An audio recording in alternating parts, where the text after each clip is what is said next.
नमस्कार, मैं हूं स्नेहा सिंह। महान्यूज 7 में आपका स्वागत है। जानेंगे देश विदेश की 20 महत्वपूर्ण खबरें। हिमाचल प्रदेश पर वर्तमान में लगभग 94,000 करोड़ रुपए का भारी कर्ज है। इस वित्तीय बोझ ने राज्य के वित्तीय स्थिति को अत्यधिक कमजोर कर दिया है, जिसके कारण राज्य सरकार को पुराने कर्ज चुकाने के लिए नए कर्ज लेने पड़ रहे हैं। कर्मचारियों और पेंशनर्स के लिए राज्य सरकार पर लगभग 10,000 करोड़ रुपए की देनदारियां बकाया है। राज्य के विपक्षी दल बीजेपी ने दावा किया है कि अब तक 15 उम्मीदवारों की जान जा चुकी है, जबकि झारखंड पुलिस ने अनुसार अब तक 12 उम्मीदवारों की मौत की सूचना मिली है। राज्य के स्वास्थ्य मंत्री बन्ना गुप्ता ने यह आंकड़ा 4 बताया है। इस बेलुगा वेल का हालिडीवर नाम नॉर्वेजियन शब्द हाल और रूसी राष्ट्रपति के नाम के पहले हिस्से व्लादिमीर का मिश्रण है। वेल को नॉर्वे में वाल का कहा जाता है। रूसी नौसेना को वेल को ट्रेनिंग देने के लिए जाना जाता है। यही वजह है कि इसे रूस का जासूसी वेल माना जाने लगा। हमास के आर्म्ड विंग ने सोमवार को इजराइल के पीएम मोदी को धमकी देते हुए कहा कि अगर इजराइल बात नहीं मानता है तो बंधक ताबूतों में अपने देश लौटेंगे। उन्होंने कहा कि अगर इजरायली सेना बंधकों को रखने वाली जगह पर पहुंचती है तो उससे निपटने के लिए बंधकों की सुरक्षा में तैनात मुजाहिदीनों को साफ निर्देश दिए गए हैं।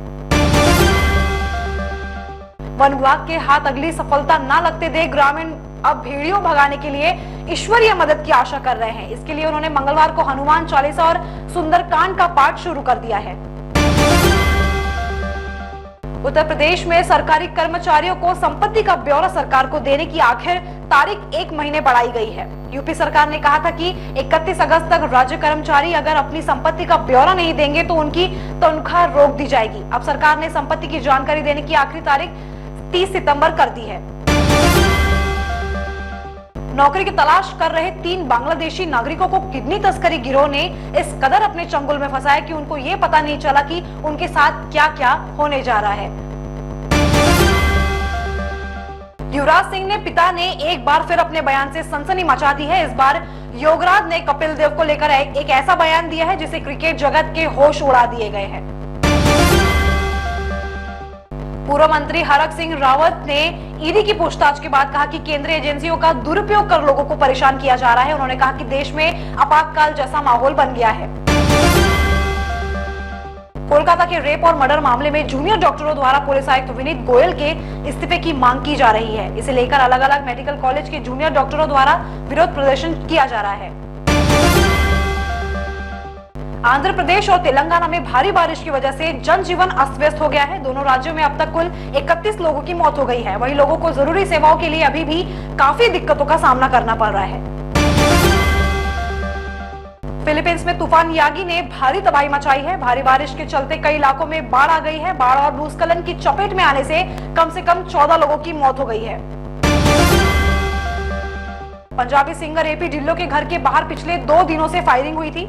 इस खबर के सामने आते ही सिंगर के फैन उन्हें लेकर काफी चिंता में थे। अब सिंगर ने अपने फैंस के लिए जरूरी मैसेज दिया है और साथ ही साथ अपना हाल भी बताया है। कन्नौज में नाबालिग लड़की से हुए रेप मामले में नवाज सिंह यादव के भाई ने गुपचुप तरीके से कोर्ट में सरेंडर किया है। उस पर सबूत मिटाने और आरोपी बुआ के साथ मिलकर झूठी गवाही का आरोप है। यूपी सरकार ने अब राज्य कर्मचारियों को 1 महीने की छूट दी है और आदेश दिया है कि कर्मचारी 2 अक्टूबर तक संपत्ति का ब्यौरा दे सकेंगे। पहले ब्यौरा ने न देने वालों कर्मचारियों की अगस्त महीने की सैलरी रोकने का आदेश दिया था। कोलकाता के आरजीकर अस्पताल की ट्रेनी डॉक्टर से रेप और हत्या मामले पर बवाल जारी है। जूनियर डॉक्टर कोलकाता पुलिस मुख्यालय के सामने धरना प्रदर्शन कर रहे हैं। पीड़ित डॉक्टर के लिए न्याय की मांग की जा रही है। हरियाणा चुनाव में बीजेपी सरकार के खिलाफ 10 साल की एंटी इनकम्बेंसी, जाट किसान की नाराजगी जैसे फैक्टर्स की वजह से कांग्रेस अपनी जीत को लेकर कॉन्फिडेंट है। पूर्व सीएम भूपेंद्र सिंह हुड्डा ने से लेकर आम आदमी पार्टी तक सभी 90 सीटों पर अकेले लड़ने का ऐलान कर चुके हैं, लेकिन फिर भी राहुल गांधी एएपी से गठबंधन चाहते हैं। स्टूडेंट का आरोप है कि रैगिंग के नाम पर उसे ड्रग दिए गए हैं। प्रिंसिपल ने कहा कि हमने तुरंत एक मीटिंग बुलाई और एक सीनियर और प्रोफेसर के साथ 4 लोगों की कमेटी बना दी। ये वह कमेटी 2 दिन के अंदर पूरी जांच करके अपनी रिपोर्ट सबमिट करेगी। जांच रिपोर्ट में सामने आने के बाद रैगिंग करने वाले छात्रों पर कार्रवाई लगातार की जाएगी। गाजियाबाद में एक शख्स ने पहले वीडियो बनाकर जो कहना था उसे रिकॉर्ड किया और फिर फांसी लगा ली। आत्महत्या करने से पहले शख्स ने जय श्री राम कहते हुए शादी नहीं करने की सलाह दी। एक तरफ जहां रेप की हालिया घटनाओं पर पूरे देश में आक्रोश है, वहीं दूसरी तरफ महाराष्ट्र के नांदेड़ में एक नाबालिग बच्ची संग कोचिंग सेंटर के टीचर ने छेड़खानी की है। इस मामले में पुलिस ने केस दर्ज कर लिया और आरोपी शिक्षक को गिरफ्तार कर लिया। अब तक के लिए बस इतना ही। ऐसे ही खबरों के लिए बने रहिए महान्यूज 7। नमस्कार। क्या आपके हार्ट में ब्लॉकेजेस है पर बाईपास सर्जरी से डर लग रहा है? Don't worry, Mugdha EECP and heart care centre लेकर आए हैं आपके लिए US FDA approved EECP treatment, जिससे 80 से 90% हार्ट ब्लॉकेजेस को क्लियर किया जाता है और बाईपास एवं एंजियोप्लास्टी जैसी सर्जरी को टाला जा सकता है। अधिक जानकारी के लिए आज ही विजिट करें Mugdha EECP and heart care centre, Utkarsh Umang apartment near mount caramel school, Ajni square, Nagpur.